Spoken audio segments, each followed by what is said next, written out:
자, 오늘 정부가 3.1절 100주년을 기념해서 특별 사면 대상자를 발표했습니다. 이번 특사에서 이목을 끄는 건 부패 범죄를 저지른 정치인, 강력 범죄자, 음주운전 사범은 모두 배제가 됐다는 것입니다. 자, 이 이야기를 해보겠습니다. 먼저 법무부 장관 이야기 들어보시죠. 부패 범죄를 저지른 정치인, 경제인, 공직자와 국민의 안전과 생명을 침해하는 성폭력, 강도, 조직폭력 등 강력범죄자를 전면 배제하였습니다. 또한 음주운전 사범 외에 무면허 운전 사범도 추가로 배제하여 음주, 무면허 운전에 대한 사회적 경각심을 높이고자 하였습니다. 소국장님, 네. 일단 7대 사회적 갈등 사건, 여기에 불이익을 받았던 사람들에 대해서 우선적으로 사면이 된 거죠?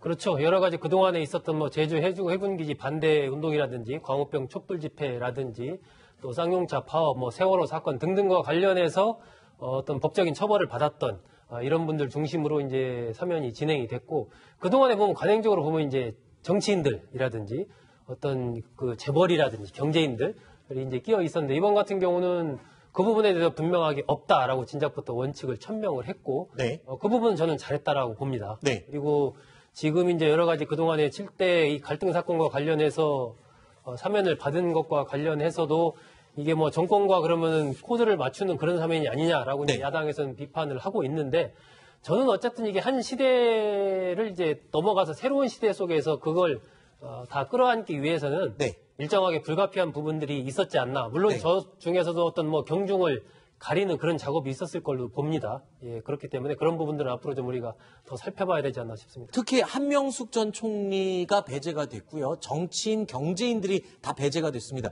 특히 눈에 띄는 인물이 이석기 전 의원도 이번에 배제가 됐어요. 한명숙 전 총리라든가 다른 정치인분들 같은 경우 사실은 이미 형기는 다 마쳤기 때문에 그렇죠. 사면에서 특별하게 무리가 없을 것이란 예측이 그렇죠. 있었는데도 불구하고 배제를 했고, 네. 또 이석기 전 의원 같은 경우에는 조금은 성격이 좀 다르다라고만 김의겸 청와대 대변인이 얘기를 했어요. 그러니까 다른 정치인들과 그래서 부패라든가 이런 부분도 아니었고 조금 민감한 이슈였고, 아직까지는 이 이석기 전 의원을 사면했을 경우에 반대하는 또 의원도 굉장히 만만치 않을 거기 때문에 지금 내세우고 있는 사회적 통합과는 정반대의 현상을 얻을 수도 있지 않습니까? 그런 네. 부분이 청와대로서는 조심스러울 수밖에 없었을 것 같습니다. 네. 네, 저는 대단히 유감입니다. 네. 왜냐하면요, 이 정치인들이 빠진 것에 대해서는 동의를 하지만 이 7대 사회적 갈등 사건은 바로 문재인 정부 쪽에서 옹호하는 그런 사건이에요. 그리고 중요한 것은 제주 해군기지 같은 경우는 대선 후보 시절부터 이거는 사면하겠다고 약속을 한 거고, 밀양 송전탑 같은 경우는요, 지난주 월요일 날 대법원 확정 판결이 났습니다. 네. 그러니까 일주일 정도 만에 사면이 된 거예요. 네. 판결문 잉크도 바르기 전에 사면이 났습니다. 아하. 네, 이것이야말로 법치주의의 훼손입니다. 알겠습니다. 자, 3.1절 특사를 두고 여러 가지 의견이 있을 수 있습니다. 다양하게 양측의 의견을 저희가 골고루 들어봤습니다.